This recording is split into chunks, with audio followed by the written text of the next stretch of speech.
progressivism and original intent republicanism, if you will, can they survive? No, they cannot coexist, because the concept of the progressives is that man is perfectible. We can make man here and now, not in heaven, not in some afterlife, but we can make man and society perfect today. And as a result, everything they do works toward that end. The founders all thought, man is flawed.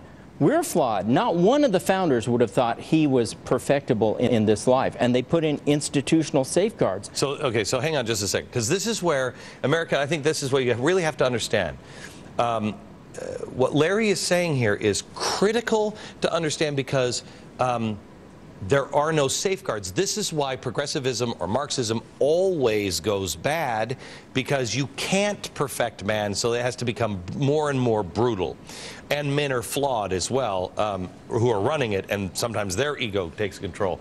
Can we flip this? Can we flip this chalkboard?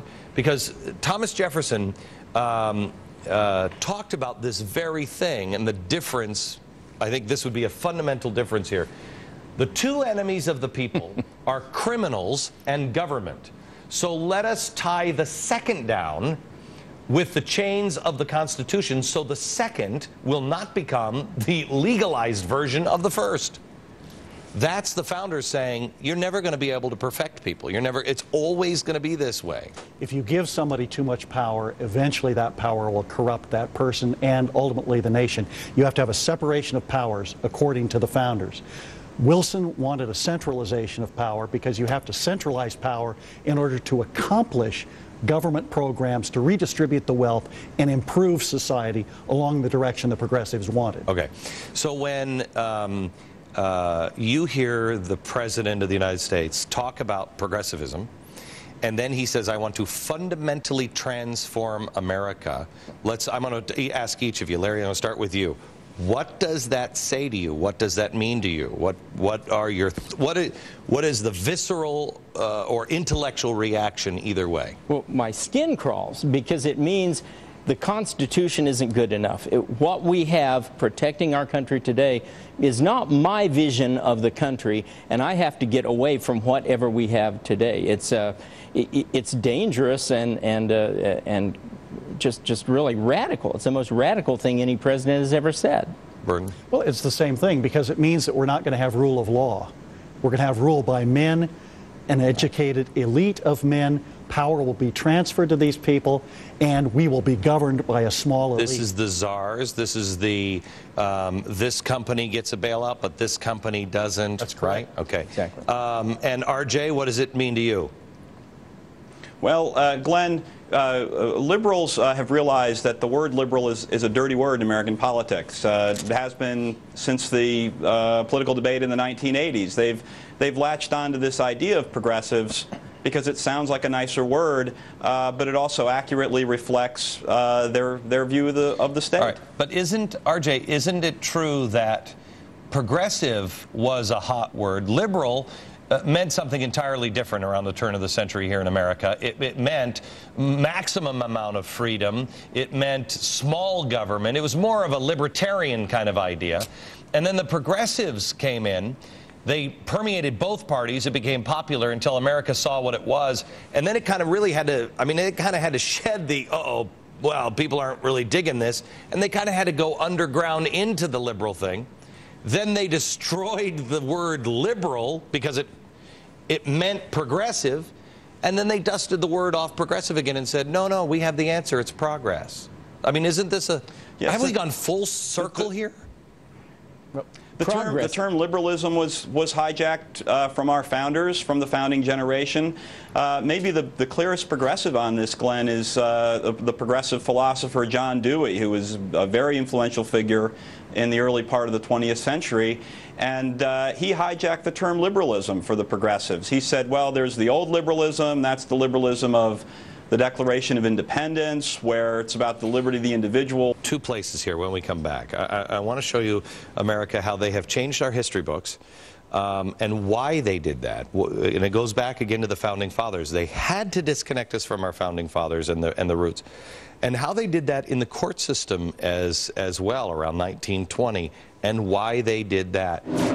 Coming up in just a second.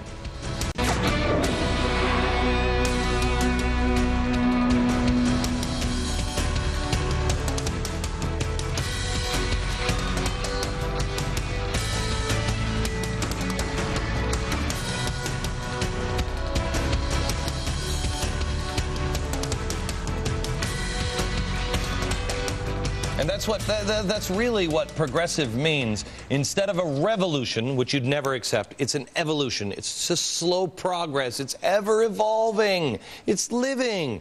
That was not the original intent with our founders, and it is really the definition of the progressive movement. We're back with R.J. Pestrito, Burton Folsom Jr., and Larry Schweikart. He is looking, we're looking at Progressives, America, and I want to go to the law here, and I want to go to R.J. RJ, help me out because my memory is a little sketchy here. I'm trying to remember the name of the guy. I believe he was the head of the of Harvard Law in about 1920, and he's the guy who made a fundamental change in America. They no longer studied the Constitution or constitutional law or the founders. They changed to study case law, which again, no revolution, just evolution. So we slowly but surely keep moving away from the Constitution and the founders, and we end up just looking at the last case, right? That's right, and I believe the fellow you're talking about is Roscoe Pound, who was dean of Harvard Law School. They're at the tail end of the progressive era, and Pound was basically someone who's responsible for applying progressive ideas to the law. And what it's called today is legal realism. That's the name of the theory or the legal philosophy.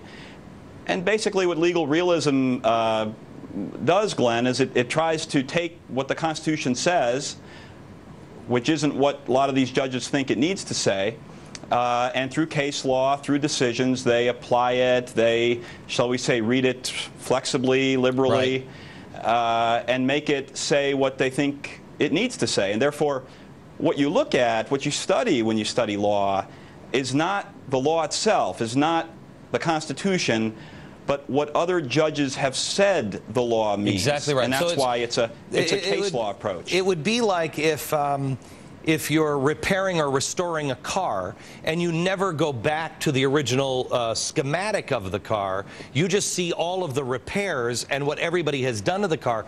Well, you know, a 1965 Mustang, 200 years from now, if you're only basing what you're doing on all of the repairs, it ain't going to be anything like a 1965 Mustang. Right? That's right. And Glenn, this is why you see during the Supreme Court confirmation hearings, all of the progressive senators are really worked up about precedent. They're obsessed with precedent. What that means is they want to make sure these potential justices are going to be guided by what other liberal judges have said over the last 80 years about the Constitution, not what the Constitution actually says. All right. Now let me go to Woodrow Wilson. Bring a picture of Woodrow Wilson up. I hate this. I mean, I had to tell you, 2 years ago, I knew nothing about Woodrow Wilson. I hate this SOB. He was an evil, evil dude. And did more. America should know about Woodrow Wilson because he, I think, has done more to change America than most presidents. In fact, a series of presidents combined. Would you agree with that? Well, he has. You look at the Federal Reserve, the progressive income tax, but manipulating with wages and hours, that it's the government's job to determine wages that might be paid, hours of work that might be done. But he also did all the work on administrative work, administration, right? He was the guy who wrote it before the early 1900s. And then he also was a guy who helped change history. If I'm not mistaken, it was during his administration that a group of professors, I think from Columbia, progressive professors, got together and said, you know what? Our founders were racist white people. What do you say? And they decided to really make progress. We had to detach from the history that we had and make progress from that. Can you tell that story? history becomes a tool for the present to affect the future. It no longer becomes a means of looking at the past, but it becomes an active weapon to change society. We saw last week, and we ran a special last week on the history of the 20th century and fascism and the Soviet Union and Hitler and everything else. And we saw how much has been changed, how much has been left out, et cetera, et cetera. How much of the history that we're taught in textbooks, because I read RJ's book,